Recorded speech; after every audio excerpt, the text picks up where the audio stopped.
Hi everyone and welcome back to the channel. Today I've come over to our Honey Paw Langstroth poly hive apiary. This is an existing apiary that we have, and unfortunately because of the current situation with the COVID virus, and I hope you're all well and staying safe and able to get out onto your bees, but because of that virus we're having to pause being able to take the bees to their new home. And so I thought, rather than wait, we could carry on with inspections at our existing apiary, where we've had bees for probably a couple of seasons now. So there's a mixed bag of colonies here. We've got some in nuke boxes, we've got some in full-size hives, we've even got a commercial hive here, but I try to keep individual apiaries for specific hive types.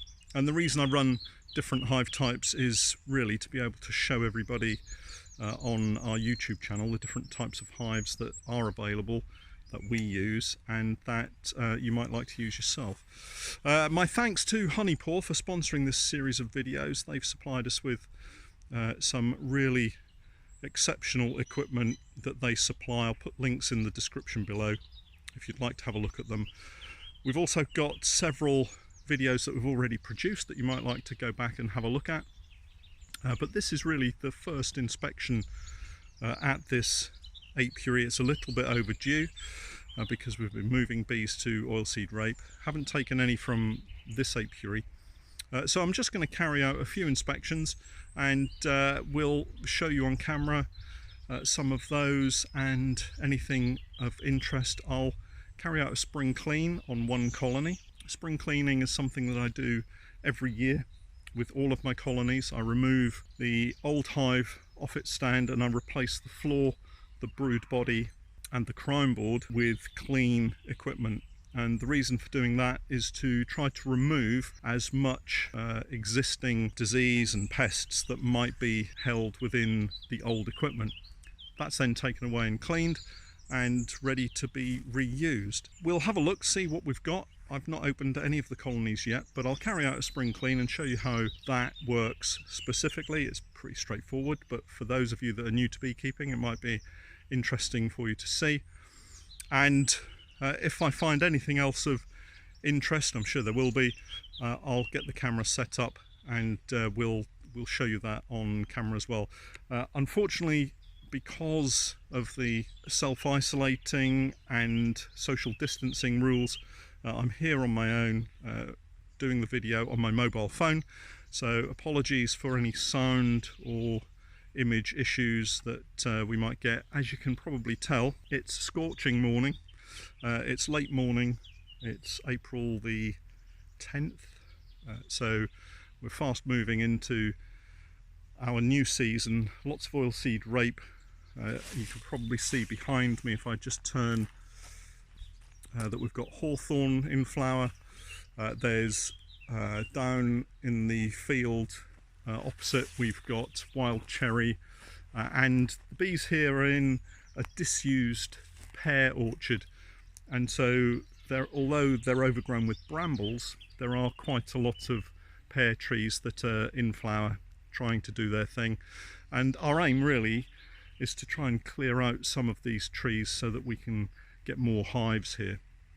But enough of the talk, let's go into the apiary and have a look and see what we've got. So here's one of our first colonies to check. This one did have a little bit of chalk brood when we last had a look at them late last year, so it'll be interesting to see how they're getting on. So we'll just remove the strap.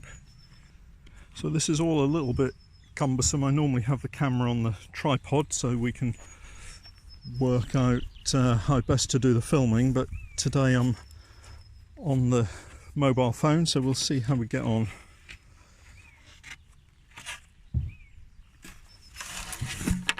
So what we've got here is the coverboard wooden eek, and a colony that looks a little bit on the sad side.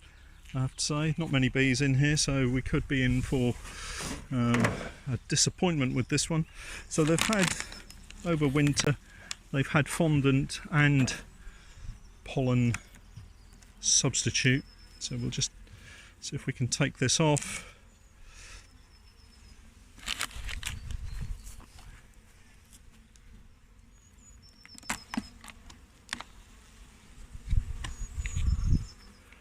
They've done a good job with the pollen substitute. The pollen substitute comes from Modern Beekeeping, who are also the UK suppliers, distributors of the Honey Paw Langstroth hives. So if you're interested in these at all, then Paul at Modern Beekeeping is the guy to go and talk to. So let's just take the eek off, and then we can get into the bees.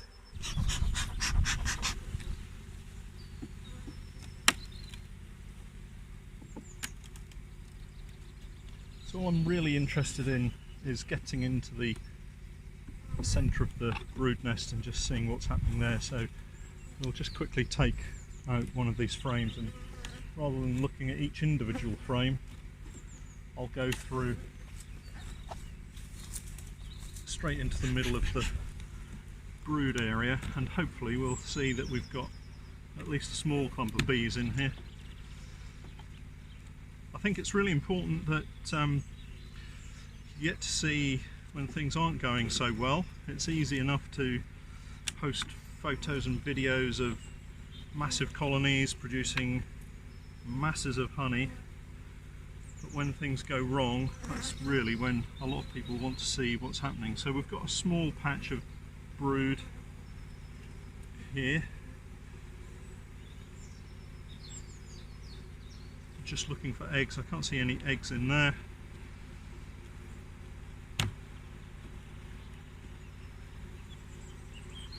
Okay, so this is a frame that will be familiar to quite a few people, and what this represents is a drone laying queen, and that's been probably the biggest problem we've had so far this year. You can see the brood here, individual cells where drones are trying to be produced in worker cells, and you get this uneven, irregular pattern of cells where the drone larvae are too big for the worker cells. And this is caused by several reasons really. It could be that the queen has simply run out of sperm and can't fertilise eggs, and fertilised eggs what produce workers and queens, and unfertilised eggs produce the drones. So we've nothing on that frame, so I'll just take this other one out again. So maybe she's run out of sperm, but I know that she was a young queen, and so this represents a queen that either hasn't mated properly, has had a problem in mating, or has subsequently developed a problem where she's not able to access the sperm that maybe she's already stored. So unfortunately this colony is doomed unless we do something with it.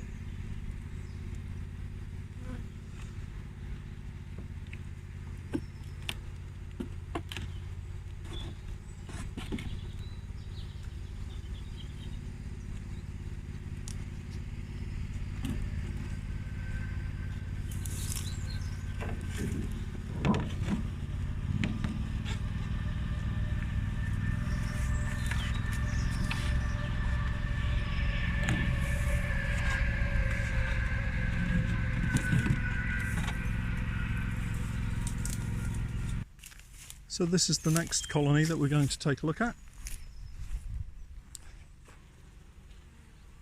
Plenty of bees at the entrance, which is always nice to see.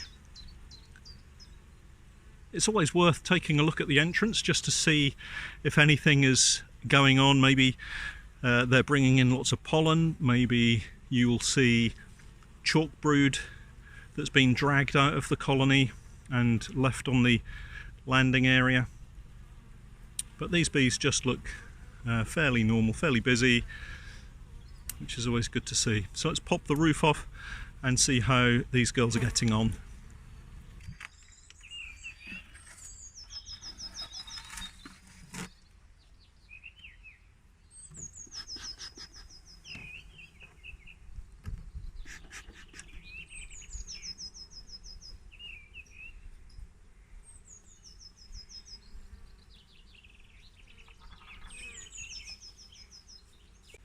So I'm actually a little bit late in getting into this colony. So they're building brace comb in the available space. We had an eke on it with the Apiary Plus, so that's the fondant and the pollen substitute. And because they've got the available space in there, they're building brace comb. So what we need to do is just get that cleaned up. I'll just show you what it looks like before it's been cleaned out, and then I'll get the camera set up. And this colony is going to need a queen excluder and a couple of supers on, because they're looking a lot healthier than the previous colony. So here you can see the brace comb, and this is what happens if you give the bees too much available space and you don't put supers in. They've just built comb throughout the available space that they've got. If I just lift the cover board off, you'll see exactly what it looks like. It's a work of art, but unfortunately I need to now remove this in order to be able to get the queen excluder and the supers on, so that we can hopefully get some honey off them.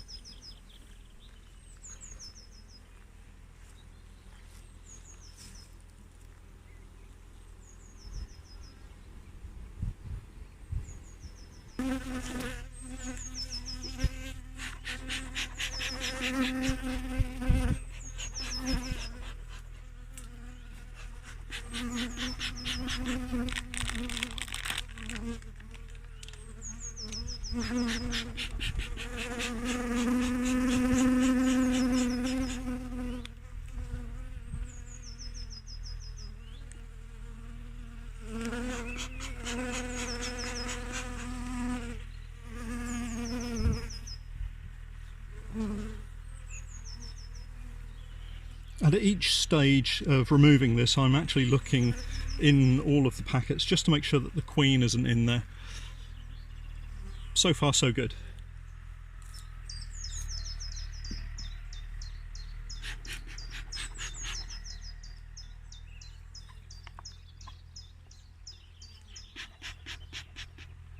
Hopefully smoking them drives the queen back down into the brood box itself.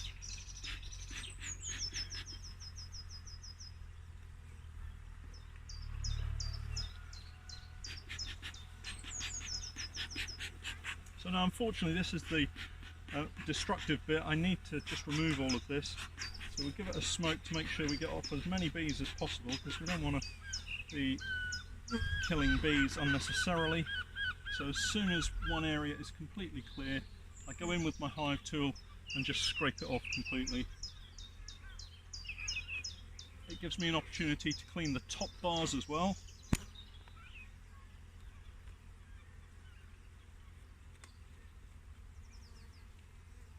Nobody likes killing bees, so we'll take it as carefully as we possibly can, and they move quite easily. The beauty of the smoke means that it does drive them down into the brood box, so we don't have many bees on the top here. Inevitably you do get one or two casualties, but try to keep it to an absolute minimum. And of course it helps if you've got well-behaved bees. I wouldn't want to be doing this with a colony that's really defensive. That would be quite testing, to say the least.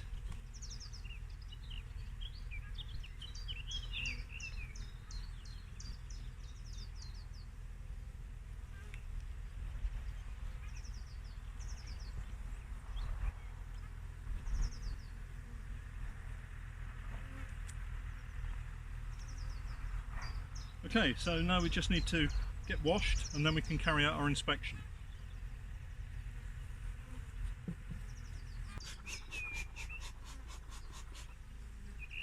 So the smoke is all primed. We're not going to need a great deal of smoke, I don't think. I'm using a standard hive tool, stainless steel standard hive tool. It's quite a small hive tool, but it works really well. Fellas, you don't have to have the biggest hive tool in the world to prove you're a good beekeeper. So we're looking at a frame of bees with nectar and pollen. I will just show you, I've just been stung on the finger, so let me just show you the sting. I don't know whether we can see that. So this is the oh no, you can't see it. So this is the sting here. Unfortunately, that honeybee will now die, regretfully. My fault, I just pushed my hand down onto the bee and unfortunately got the deserved reaction from her.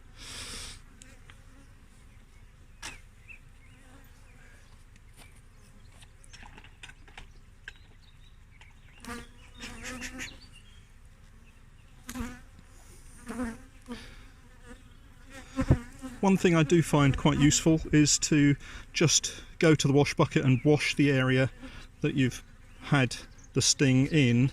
I don't know whether it actually reduces any pheromone that's around, but the cool water on the area that's been stung seems to help me, so it's always nice just to give it a quick rinse. And back to inspecting.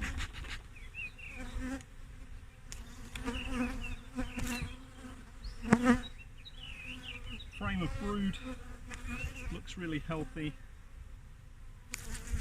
Really pleased with that.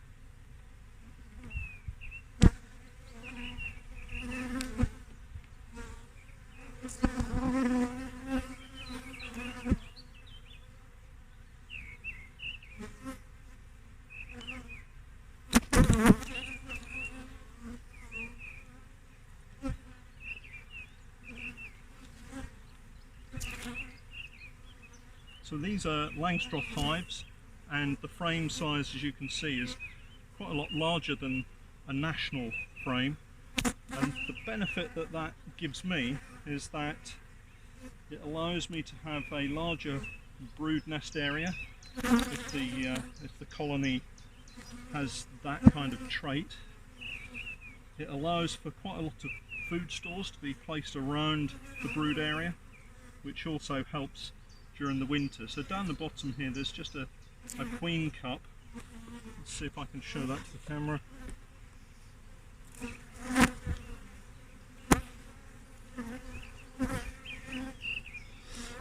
So the queen cup is just here. It's a rudimentary queen cup. Let's just open it up.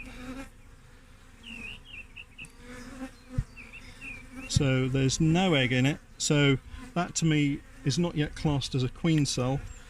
That's what I would class as a rudimentary queen cup. We've got another one just here, and it looks a little bit like the cup that an acorn sits in. If I just pop that one open as well, just pull the sides apart.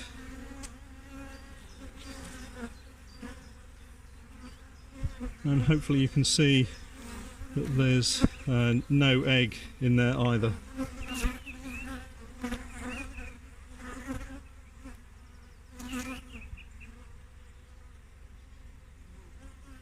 Always put the frames back in the orientation that you take them out, because the faces of the comb will match up. So this frame's quite interesting. We've got drone brood here and worker brood this side. I haven't yet seen the queen, but I'm not really too fussed because the cells do have eggs in. Let's shake this off.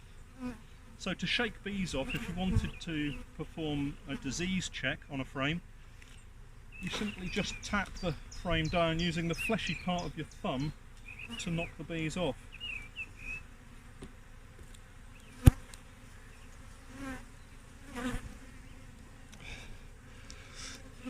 So what we have here is drone brood on the right and worker brood on the left.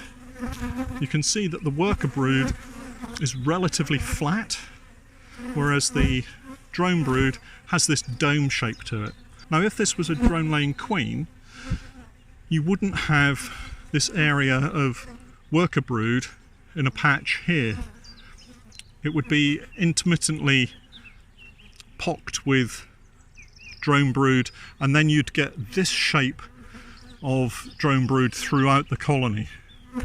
We do also have a single cell of chalk brood just here, and if I just open that up a little bit, we might be able to see. Probably can't see that too well. How close can we get? So there we've got a single cell of chalk brood. So not a major problem, but something to keep an eye on.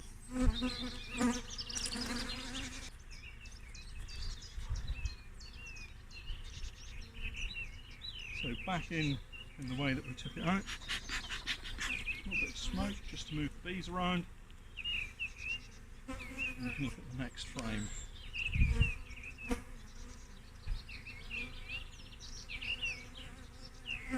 Several cells of chalk brood on that frame, so we need to be mindful that this colony is suffering chalk brood. It has a tendency to clear up over the summer months, so it may not be a huge problem. We've got about a dozen cells in total. Still no sign of the queen, but as I said, it's not a problem because I've seen eggs, so I'm happy that she's in there and is laying well. And this frame is just solid stores on both sides. We'll have a look at this final frame just at the end. And this frame has actually been stuck to the side wall. We need to ease that away as we can. In fact, it's really quite badly stuck to the side wall, so we might need to replace this frame.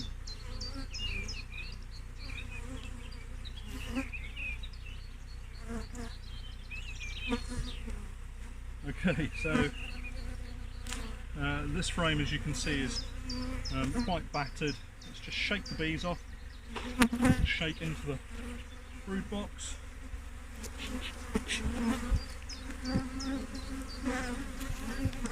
And you can see the bees are trying to build some comb down from it. But I'm going to replace this with a new frame that's got foundation in it. If you've watched some of the earlier videos, you will have seen us taking a look at some plastic frames, and what I'm going to do is try one of these wax coated plastic frames. So we'll see whether the bees take to this or not. I've never used them before, so it'll be interesting to see how we get on with them.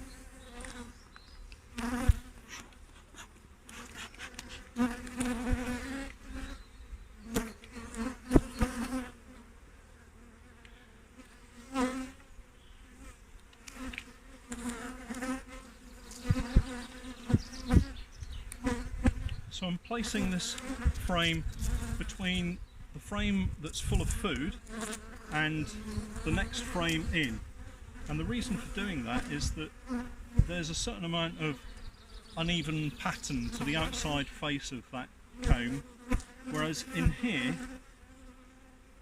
it's nice and flat, and I want the bees to draw this as flat as possible. So we'll pop that in here and see whether the bees take to it or not. And that's our inspection completed. We can close up the hive. And just being mindful not to crush the bees at this edge. And then putting this frame back in, if I now just push this straight down, I'm going to damage and roll a lot of these bees, and the queen could be buried in here. So what we do is we just shake the bees gently onto the top bars. So we've got no bees or very few bees on either side, and then this will slide back in with the minimum of fuss.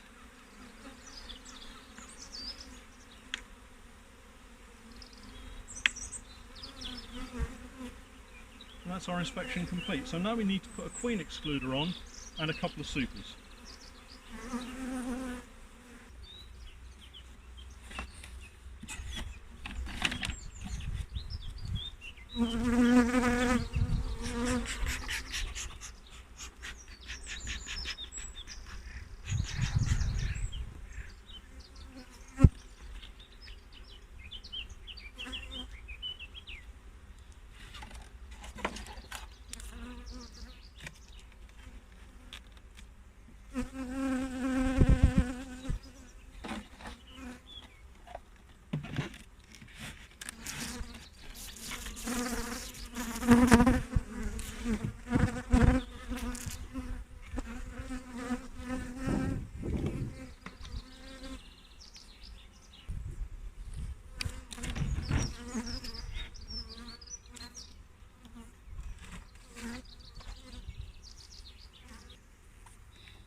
So there's a couple of completely different colonies, one looking really strong and the other unfortunately in need of quite a lot of attention.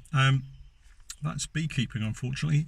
We can't always have fantastic colonies in every apiary, in every hive, but when you do have colonies that need some work doing, it's best to get straight in, get it sorted, remove all of the dirty equipment from the apiary and prepare it ready to get started with another colony. And they can be replaced very quickly with a split or a swarm.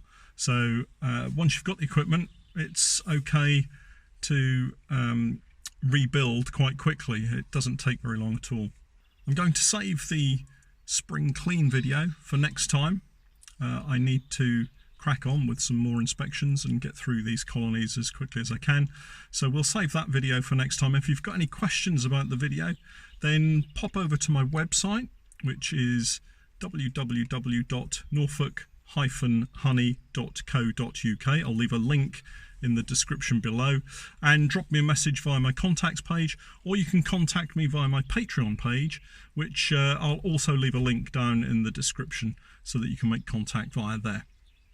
My thanks again to Honey Paw Hives and Modern Beekeeping for helping me establish these colonies, these apiaries with the Honey Paw Polystyrene Langstroth hives. And if you do have any questions about the hives themselves, then take a look at the Modern Beekeeping website here in the UK, or the Honey Paw website for international sales.